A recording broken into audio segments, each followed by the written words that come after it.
ಸರ್ಕಾರಗಳಿಗೆ ನೀವೆಲ್ಲ ಅನ್ಟಚಬಲ್ ಆಗಿಲ್ಲದೆ ಇದ್ರು ನೀವೆಲ್ಲ ಅನ್ಸಿಯಬಲ್ಗಳು. ಅನ್ಸಿಯಬಲ್ ಅಂದ್ರೆ ಕಾಣಲ್ಲ ನೀವು.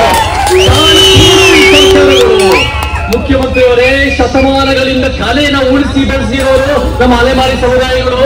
ಆದ್ರೆ ನಿಜವಾಗ್ಲೂ ನಾಟಕ ಆಡ್ತಿರೋರು ನೀವು ಇವತ್ತಿನ ದಿನ.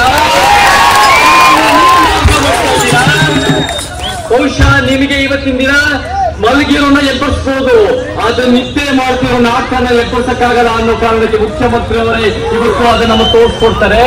ಸೊ ನಮ್ಗೆ ಖಂಡಿತವಾಗೂ ನಮ್ಮ ಒಂದು ಕನಸು ಏನಿತ್ತು ಅಂದ್ರೆ ಈ ಅಲೆಮಾರಿ ಸಮುದಾಯ ಗಟ್ಟಿಯಾಗಿ ಸಂಘಟನೆ ಆಗ್ತಾರೆ, ಅಲೆಮಾರಿಗಳಿಂದ ದೊಡ್ಡ ಮಟ್ಟದ ಪರಿವರ್ತನೆ ಆಗುತ್ತೆ.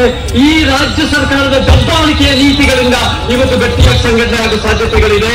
ಸೊ ಆ ಸಂಘಟನೆ, ಆ ಹೋರಾಟದ ಜೊತೆ ಎಲ್ಲರಿಗೂ ನಿಂತಿರ್ತೀವಿ. ನಮ್ಮ ಬಾಬಾ ಸಾಹೇಬ್ ಅಂಬೇಡ್ಕರ್ ಹೇಳ್ತಾರೆ, ಶಿಕ್ಷಿಸು, ಸಂಘಟಿಸು, ಹೋರಾಟ ಮಾಡು. ಆ ಶಿಕ್ಷಿಸು, ಸಂಘಟಿಸು, ಹೋರಾಟ ಮಾಡು ಇವತ್ತು ಸಾಂಕೇತಿಕವಾಗಿ ನಿಜ ಜೀವನದ ರೂಪಗೊಂಡಿದೆ ಅಂತ ನನಗೆ ಹೆಮ್ಮೆಯ ವಿಚಾರ ಸ್ನೇಹಿತರೆ. ಮತ್ತೆ ಸ್ನೇಹಿತರೆ, ನೀವೆಲ್ಲ ಕೇಳ್ತೀರ ನ್ಯಾಯ ಬೇಕು ಅಂತ. ಸಂವಿಧಾನ ಪೀಠಿಕೆಯಲ್ಲಿ ನ್ಯಾಯ ಇದೆ. ಏನಿದು ನ್ಯಾಯ? ನ್ಯಾಯ ಅಂದ್ರೆ ಇತಿಹಾಸದ ತಪ್ಪುಗಳನ್ನ ಸರಿಪಡಿಸೋದು. ಯಾರಿಗೆ ಅನ್ಯಾಯ ಮಾಡಿದೆ, ಈ ಒಂದು ಅಲೆಮಾರಿಗಳಿಗೆ ಯಾರು ಅನ್ಯಾಯ ಮಾಡಿದೆ? ಇಡೀ ಅಸಮಾನತೆ ಮತ್ತು ಅನ್ಯಾಯದ ವ್ಯವಸ್ಥೆಗೆ ಅನ್ಯಾಯ ಮಾಡಿದೆ. ಸಾಮಾಜಿಕವಾಗಿ, ಆರ್ಥಿಕವಾಗಿ, ಶೈಕ್ಷಣಿಕವಾಗಿ, ಭೂಮಿಯಲ್ಲಿ, ರಾಜಕೀಯದಲ್ಲಿ, ವಸತಿಯಲ್ಲಿ ಎಲ್ಲಾ ರೀತಿಯ ಅಲೆಮಾರಿಗಳಿಗೆ ಅನ್ಯಾಯ ಮಾಡಿದೆ. ಸೊ ಆ ನಿಟ್ಟಿನಲ್ಲಿ ಎಲ್ಲಾ ರೀತಿ ಪ್ರತಿರೋಧ ಬೇಕು. ಯಾರು ಜಾಸ್ತಿ ಪಡೆದಿದ್ದಾರೋ ಅವ್ರಿಗೆ ಜಾಸ್ತಿ ವಾಪಸ್ ಕೊಡಬೇಕು, ಯಾರು ಜಾಸ್ತಿ ವಂಚಿತರೋ ಅವ್ರು ಜಾಸ್ತಿ ಪಡಿಬೇಕು. ಅದೇ ನ್ಯಾಯದ ಪರಿಕಲ್ಪನೆ. ನಿಮ್ಮ ಪಕ್ಷಗಳಲ್ಲಿ ಅಲ್ಲೇ ಸದಾಶಿವನಗರ ಡಾಲರ್ಸ್ ಕಾಲನಿಯಲ್ಲಿ ಪ್ರಭಾವಿ ತಂದೆ, ಪ್ರಭಾವಿ ತಾತನ ಮಕ್ಕಳು, ಮೊಮ್ಮಕ್ಕಳನ್ನ ಬೆಳೆಸ್ತಾ ಇದ್ದೀರಾ. ಅವರಿಂದ ಕಿತ್ತು ನಮಗೆ ಒಂದು ಅಲೆಮಾರಿ ಸಮುದಾಯಗಳ ವಂಚಿತ ಸಮುದಾಯಗಳಿಗೆ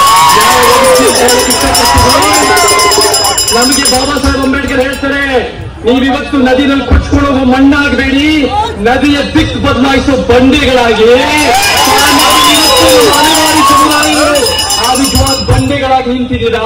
ಆ ಬಂಡೆಗಳ ಶಕ್ತಿ ನಮಗೆ ಬೇಕಾಗುತ್ತೆ. ಮತ್ತೆ ಇವತ್ತಿನ ಮುಖ್ಯಮಂತ್ರಿಗಳು ಹೆಂಗ್ ಅಧಿಕಾರಕ್ಕೆ ಬಂದ್ರು? ಅವ್ರ ಸರ್ಕಾರ ಅಹಿಂದ ಸರ್ಕಾರ ಅಂತ ಹೇಳ್ಕೊಂಡಿದ್ದಾರೆ.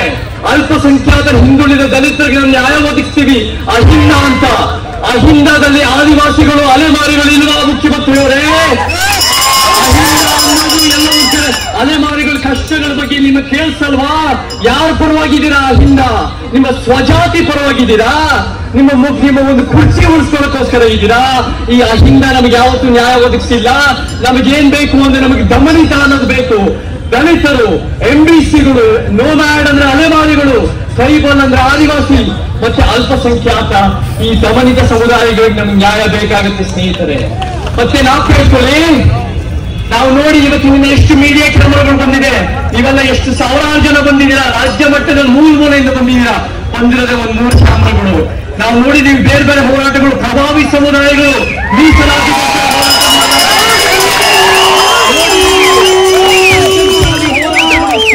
ಹೋರಾಟಗಳು, ಅವರ ಹೋರಾಟಗಳು ಬಂದಾಗ 10 ಮೀಡಿಯಾಗಳು ದೊಡ್ಡ ಪ್ರಮಾಣದಲ್ಲಿ ಪ್ರಚಾರ ಆಗುತ್ತೆ.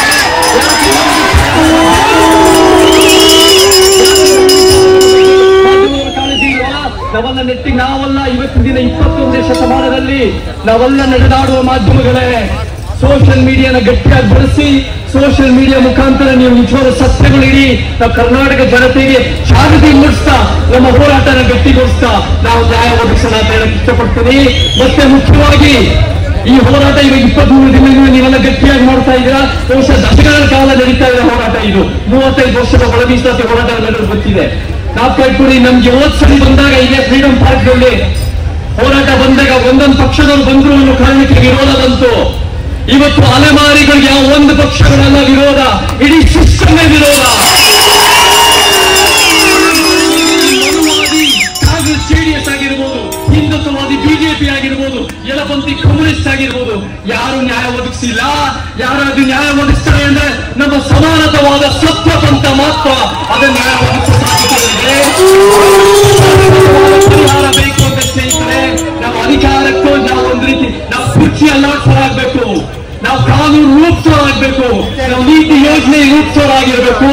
ನಾವು ಒಂದು ಬರೀ ಅಲೆಮಾರಿಗಳಲ್ಲ, ಬರೀ ಎಸ್ಸಿಗಳಲ್ಲ, SC, ST, OBC ಮೈನಾರಿಟಿಗಳಲ್ಲ, ನಾವು ಒಂದು ಸಮಾನತೆ, ನ್ಯಾಯ, ವೈಜ್ಞಾನಿಕತೆ ಮತ್ತೆ ಸಂವಿಧಾನ ಪೀಳಿಗೆ ಅಳವಡಿಸಿಕೊಂಡಿರುವ ಮನುಷ್ಯರು ನಾವು ಅಧಿಕಾರ ಹಿಡಿಬೇಕು.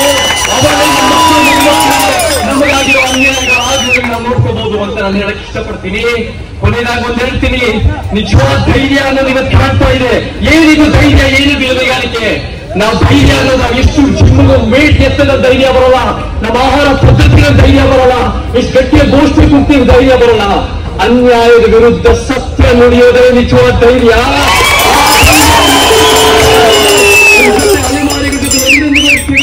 ಈ ನ್ಯಾಯಬದ್ಧ ಹೋರಾಟ, ಐತಿಹಾಸಿಕ ಹೋರಾಟಗಳು ಜಯವಾಗಲಿ ಅಂತ ಹೇಳಿ ನನ್ನ ಮಾತು ಮುಗಿಸ್ತಾ ಇದ್ದೀನಿ.